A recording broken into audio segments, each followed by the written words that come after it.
Welcome to the Microsoft Tips Showcase, where we provide quick, single-topic videos on how to do something within a Microsoft 365 related tools such as SharePoint, Dynamics, Office, etc.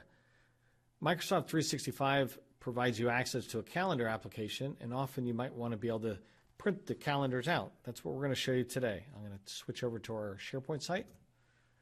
Let's go to the calendar app by going up here to the top left, clicking on the app launcher, selecting the calendar.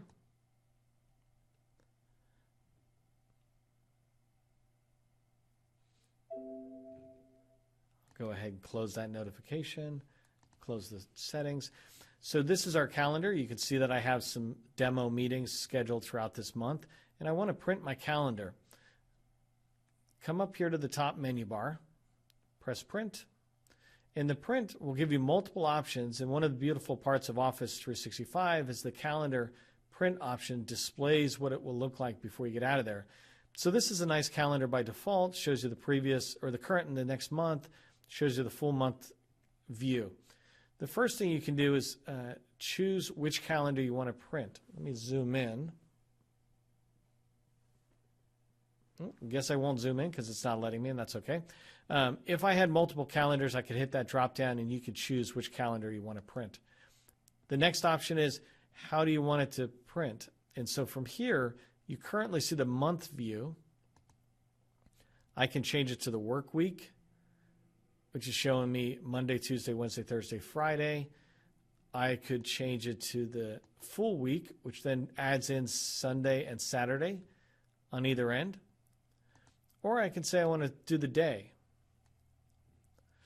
And so as you come forward, you're able to print out your calendar for the beginning of the day, for example. That's something I find a lot of people like to do. Now, one other thing you can do is to begin to add certain options in here. So here you have print a detailed agenda and a calendar. Let's click that first.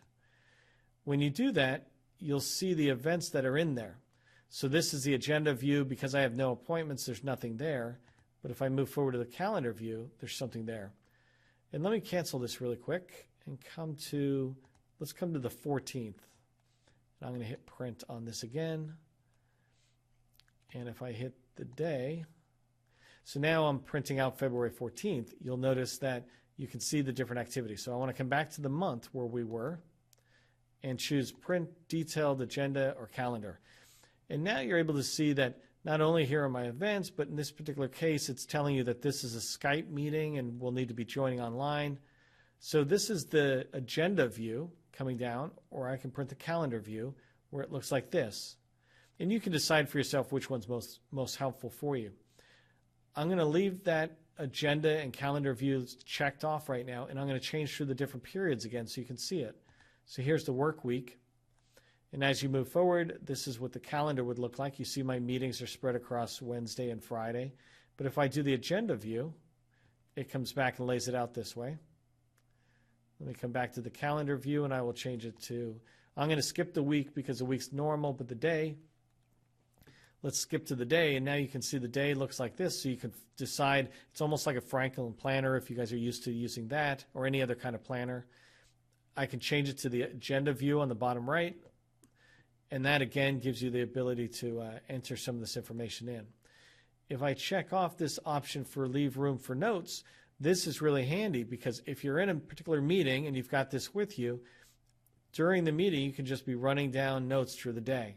I've also found this is incredibly helpful for people who are just trying to keep track of their time through the day to either, one, be more proficient and efficient, and then the other is for timekeeping. Sometimes you need to enter in every 15-minute increment or every hour. So here you could kind of say, what have I done in this last hour? A quick little note.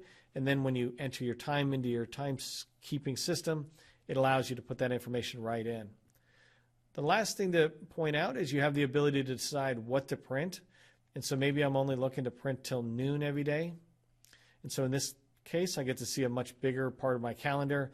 Maybe I can come back at lunch. We all have our reasons for why we're doing what we're doing. And then let me come to the month view, and I'll kind of end with this. Please provide me feedback in the comments, including suggestions for tips you'd like to see. If you found this tip helpful, please share it with others on one of the social media platforms, or just give it a thumbs up. I'm your host, Neil McDonald with SV MacPack. I thank you for joining me today and hope you'll join us again for other tips.